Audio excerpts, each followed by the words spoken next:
выхлопная труба на мотоблоке от скутера. Работает четко, работает тихонько.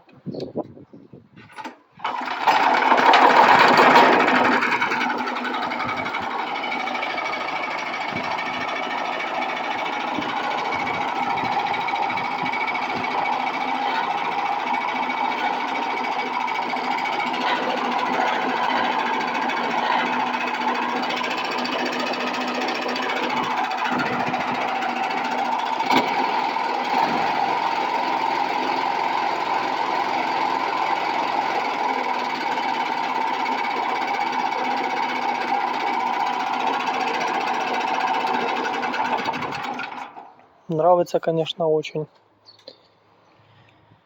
Так что теперь осталось только поставить вот эту штуку сюда, чтобы прикрыть трошки двигатель.